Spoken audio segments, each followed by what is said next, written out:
할렐루야 여러분, 한 주간 잘 지내셨습니까? 날씨가 많이 더워졌어요. 덥다 느껴지는 동안 가정의 달도 벌써 다 지나가고 있습니다. 여러분 모두 건강관리 잘 하시기 바랍니다. 오늘 저와 여러분이 은혜 받을 말씀은 창세기 2장 18절로 25절까지의 본문 안에서 거룩한 가정이라는 제목으로 은혜 나누고자 합니다. 오늘 말씀을 통하여 여러분 더욱 거룩하고 행복한 가정 되시기를 나사렛 예수 그리스도의 이름으로 축복합니다. 지난 4월 교단신문인 기독교 개혁신보에 건강가정기본법 개정안을 막아야 합니다라는 광고가 실렸었습니다. 현행 건강가정기본법은 건강한 가정을 지키기 위해 2004년에 제정되었는데요. 더불어민주당의 남인순, 정춘숙 의원 등 16명의 의원들이 개정안을 발의한 것이죠. 문제는 가족의 정의를 없애자 하는 대목입니다. 모든 종류의 동거 형태를 가족으로 인정하고 자기 마음대로 가족을 등록하고 또 멋대로 해지할 수 있는 좀 많이 이상한 제도입니다. 일부 다처 혼인하지 않은 동거 커플, 동성 커플들도 법적으로 인정받아 세금 공제나 건강보험, 피부양자 등 모든 법적 혜택을 받게 하자는 것인데요. 이건 하도 이상한 가정들이 많아서 표가 된다 싶으니까 정치권이 막 표 쓸어 담을 그릇으로 만든 걸로 보입니다. 이를 비판하면 차별 행위로 간주된다고 하니 이상해도 정말 이상한 나라가 된 겁니다. 그런데 눈길을 끈 것은 기독교 단체나 교단에서 낸 광고가 아니라 경기중앙노회의 한 교회에서 낸 광고라는 것인데, 이런 광고를 낸 취지는 성경의 가르침에 위배되며 가정을 파괴하는 악법이기 때문이라는 것이죠. 여러분, 지금 우리는 심각한 가치관 혼란의 시대에 살고 있습니다. 가정과 가족의 개념이 점점 흐려지는 이상한 상황에 이른 거예요. 포스트 모더니즘이란 말이 있죠. 후기 현대주의라고 말합니다. 1960년대 이후에 유럽과 미국에서 나타난 사상이죠. 현대주의의 반작용으로 나타난 사상입니다. 현대주의의 핵심 단어는 이성이에요. 포스트 모더니즘의 핵심 사상은 탈이성주의인데, 사람이 항상 이성적이고 합리적일 수 없다고 하는 말입니다. 오늘날 우리 주변에서 포스트 모더니즘의 현상을 쉽게 목격할 수 있습니다. 과거의 전통적이고 규범적인 것들이 더 이상 지탱할 수 없게 된 거죠. 특히 결혼식장 풍습이 아주 많이 달라졌습니다. 식중에 신랑과 신부가 입맞춤하는 건 예사가 된 지 오래고요. 결혼 예식에 일정한 룰도 없어졌습니다. 그냥 하고 싶은 대로 다 합니다. 이런 사상이 가정 속에도 들어왔어요. 혼란스럽죠. 이전에 가족이라는 개념에 입각해서 보면요, 격세지감이에요. 혈연을 중심으로 이루어진 관계를 가족이다라고 봤을 때 이제는 그 개념이 완전히 전혀 달라지고 있습니다.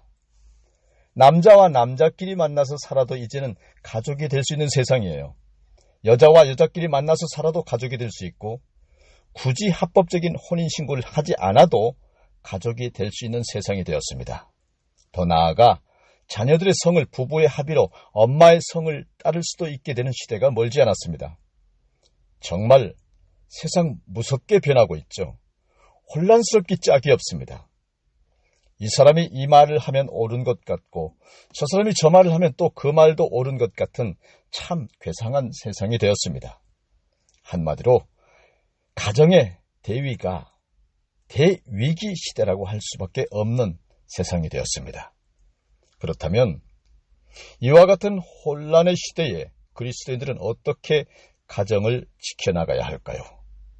오늘 본문의 말씀 속에서 이 문제에 대한 해답이 있습니다. 성경은 그리스도인들의 가정의 모습을 명확하게 제시하고 있습니다. 첫째로 결혼은 하나님께서 만드신 제도라고 하는 것입니다. 오늘 본문 창세기 2장 18절로 여호와 하나님이 이르시되 사람이 혼자 사는 것이 좋지 아니하니 내가 그를 위하여 돕는 배필을 지으리라 하시니라 하셨습니다. 당시 아담의 상태는 모든 것이 완벽히 갖추어진 상태였습니다.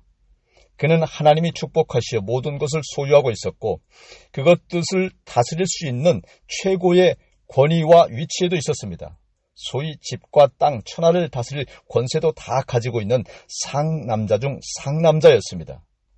이 부분 성경에 기록되기를 창세기 1장 28절로 하나님이 그들에게 이르시되 생육하고 번성하여 땅에 충만하라, 땅을 정복하라, 바다의 물고기와 하늘의 새와 땅에 움직이는 모든 생물을 다스리라 하시니라 하셨습니다. 세상의 모든 것이 완벽한 상태로 아담을 위하여 존재하고 있었다는 얘기죠. 그러나 정작 그것들을 다스릴 수 있는 권한을 가진 아담 본인은 그닥 행복하지 않았습니다. 뭔가 모르게 부족한 것이 있었는데 그것은 바로 아담이 혼자라는 사실이었습니다. 그래서 하나님께서 특단의 조치를 취하시죠. 창세기 2장 21절로 22절에 여호와 하나님이 아담을 깊이 잠들게 하시니 잠들매 그가 그 갈빗대 하나를 취하고 살로 대신 채우시고 여호와 하나님이 아담에게서 취하신 그 갈빗대로 여자를 만드시고 그를 아담에게로 이끌어 오시니 라고 기록된 바 하나님께서 아담의 갈빗대로 여자를 만드셨다는 것을 알 수 있습니다. 그리고 그 여자를 아담에게로 이끌고 오셨다는 대목을 우리가 볼 수 있죠. 이 장면에서 연상되는 것이 있습니다. 결혼식 때 신랑이 먼저 입장하고 그 다음 신부가 혼자 걸어오지 않는 것이 여기에서 연유했습니다. 반드시 신부의 아버지가 딸의 손을 잡고 이끌고 와서 신랑에게 인계하는 것이 바로 아담이 하와에게 행한 것에서 유래된 것이죠. 그렇게 행함으로 인해 비로소 결혼식이 진행되는 것입니다. 인류 최초의 신부인 하와는 이렇게 하나님께서 직접 친히 아버지의 역할을 해주신 것입니다. 이렇게 해서 최초의 부부가 탄생하게 된 것입니다. 이것은 전적으로 하나님의 의도 하에서 이루어진 것인데요. 그러므로 결혼이란 하나님께서 만든 하나님의 작품, 사람을 위한 하나님께서 제정하신 거룩하고 특별한 제도다라고 하는 것입니다. 여러분, 이처럼 결혼이 하나님께서 제정하신 신적 기원이 있는 거룩한 예식이라는 사실을 인식하신다면 이 땅의 모든 부부는 하나님의 크신 은총을 받은 것에 대해 감히 하나님께서 제정하신 것을 사람이 갈라치고 쪼개고 나누는 어리석인 우를 범하지는 말아야 할 것입니다. 두 번째로 여러분, 하와는 즉 아내는 하나님이 보내신 돕는 배필이다라는 사실입니다. 본문 20절에 아담이 모든 가축과 공중의 새와 들의 모든 짐승에게 이름을 주니라. 아담이 돕는 배필이 없으므로 라고 말씀하셨습니다. 말씀에 비추어 볼 때 하나님은 아담이 홀로 있는 것을 매우 불쌍히 여기셨었던 것 같습니다. 이에 대해 성경 주석가인 매튜 헨리는 이렇게 말했습니다. 위로는 천사들의 세계가 있고 아래는 짐승들의 세계가 있었지만 아담에게는 같은 신분을 가진 존재가 없었기 때문에 그는 친숙하게 지낼 상대가 없었다. 따라서 그는 고독할 수밖에 없었다. 여러분, 누구나 홀로 있으면 고독할 수밖에 없습니다. 우리 속담에 이런 말이 있죠. 호랍이 3년에 2가 서말, 과부는 은이 서말이라고요. 남자가 홀로 살면서 아무리 깨끗이 한다 해도 이상하게 냄새가 나고 보기가 좋지 않고 좀 그래요. 요즘에 홀로족이 유행하고 있기는 하는데 결코 성경적이지 않고 바람직한 현상도 아닙니다. 어쩔 수 없이 일시적으로 혼자 살 수는 있겠지만 오래되면 그 모양새는 좋지 않아요. 하나님께도 썩 덕이 되지 않습니다. 그래서 하나님께서는 돕는 배필로 하와를 만들어 주신 것입니다. 남편들은 이 말씀을 오해해서 아내를 단순히 자신을 돕는 자로만 생각하고 비서나 하인 다루듯 하는 경향이 없지 않습니다. 결코 그런 의미가 아닙니다. 아담의 주변과 모든 상황이 아무리 완벽한 상태였다 할지라도 아담은 결코 만족을 누릴 수가 없었어요.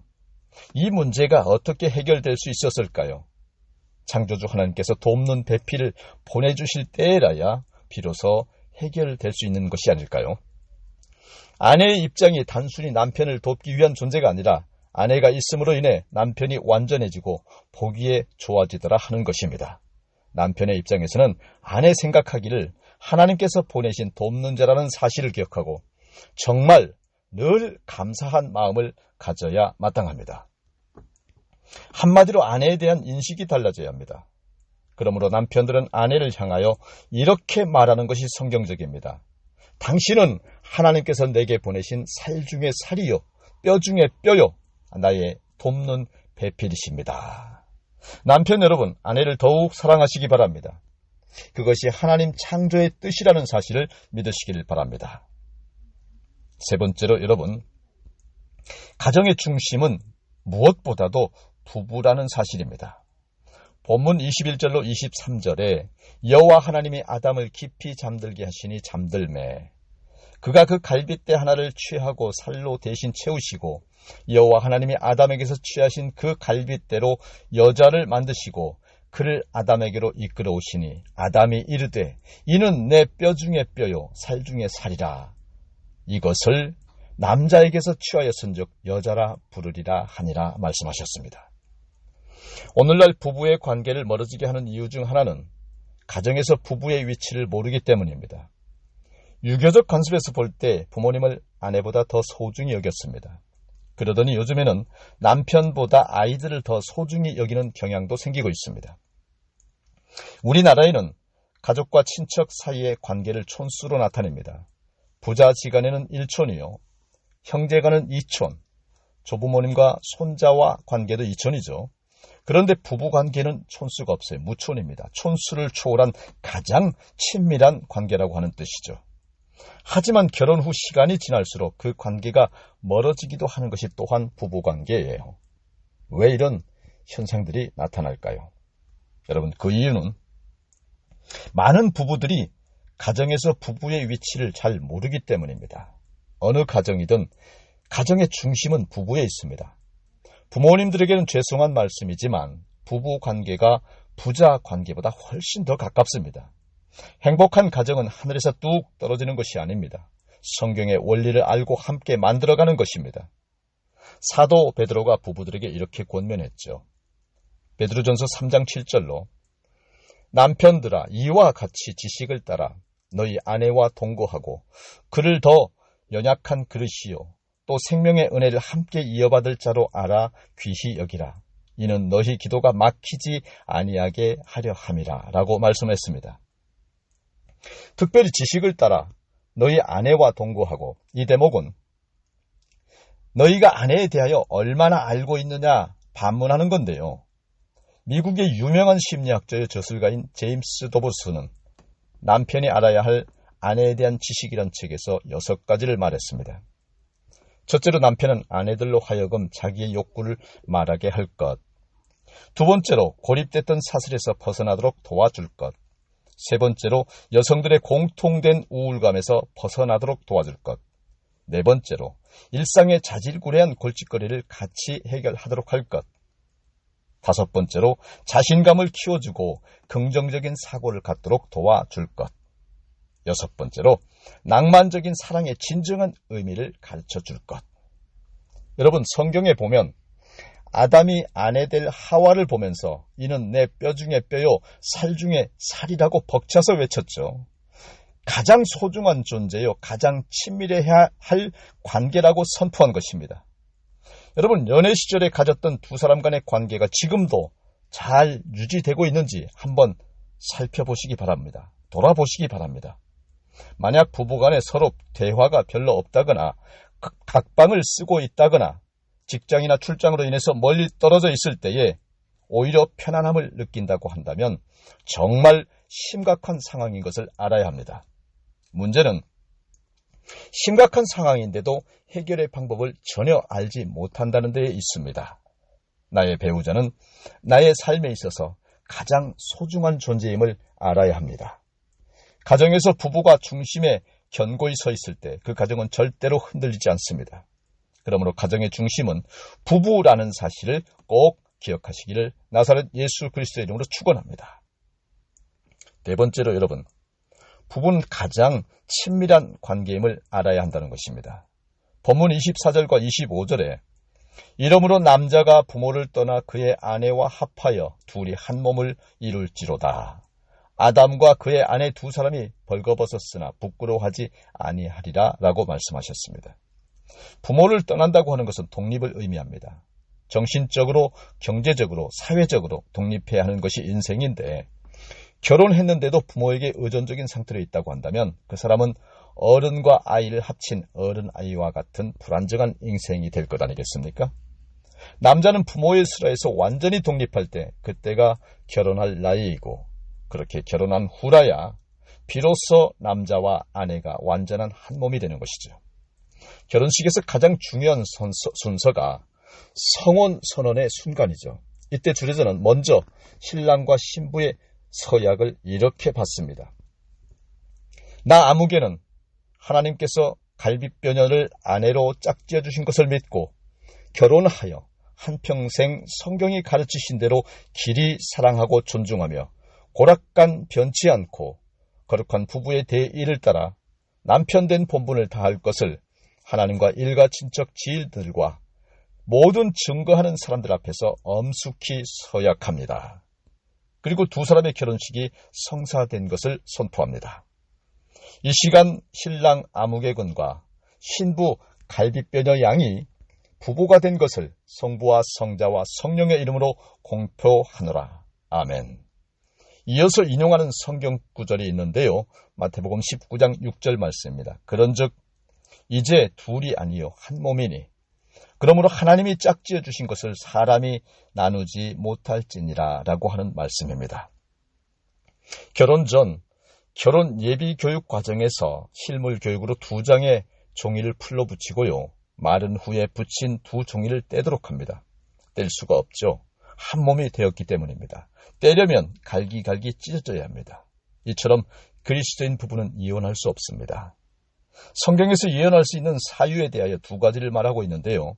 첫째는 배우자가 불륜할 때이고 둘째는 배우자가 신앙을 문제로 이혼을 요구할 때입니다. 그 외에는 1절 금하고 있습니다. 한마디로 참고 사는 것이 하나님의 뜻이라고 하는 것입니다. 하지만 그럼에도 불구하고 오늘날 그리스도인들 가운데 보면 이혼하는 사례가 늘고 있습니다. 이 또한 결혼에 대한 무지로 인해서 나타난 결과라고 할 수 있는데요.